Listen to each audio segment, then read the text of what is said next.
Hello mga kabay. Ito nga pala ang barbirong butcher sa UK.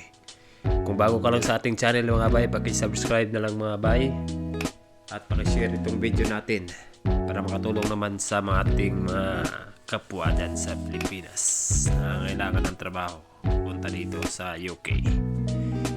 Okay mga bay, ito nga pala ang ating grasya. Magandang balita, galing po yan sa FMW agency dyan sa Pilipinas.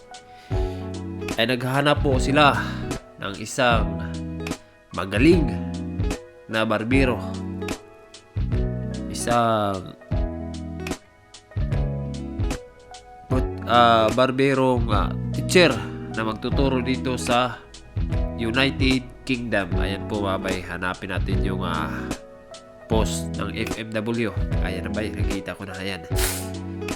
Yung agency po dito po sa UK is CAS Recruitment UK Ltd. Pero yung agency natin sa Pinas is FMW po.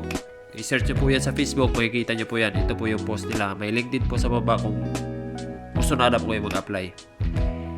Ang hinahanap po nila is Master Barber Teacher to work in United Kingdom na magtatrabaho po dito mga kabarbero, mga bay.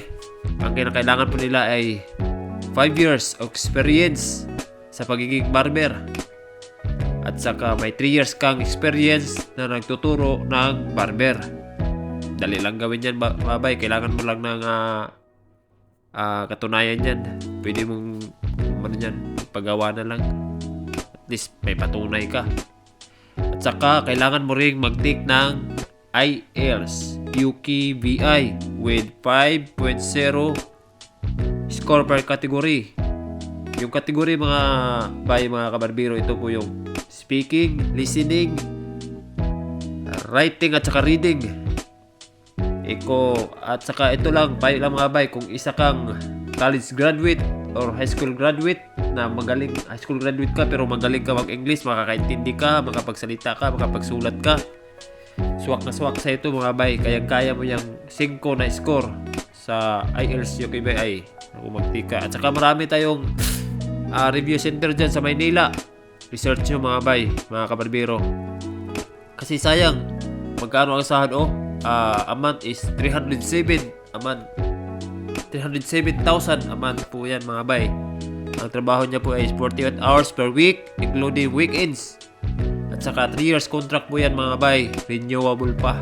Ayan, ang ganda mga bay. Ayan po yung mga details mga bay, ang contact ng FMW, may number po. At saka yung link sa baba mga bay, pwede nyo po ang pindutin dyan kayo mag-apply. Pwede rin kayo siguro walk-in kung interesado po kayo para ma-process na kayo dyan. Kasi wala pang sinasabi to kung ilan na yung kailangan nila. So paunahan na lang kayo mga kabay, mga kabarbero. Sana makakatulong po ito sa inyo, sa mga tao sa mga barbero na nangangarap dyan na makapunta dito sa United Kingdom. Opportunity na yan, kaya grab nyo na. Kung bago ka dito sa channel ko, please subscribe and thank you for watching mga bay kabarbero. Thank you so much. Paki-share na lang po. Thank you.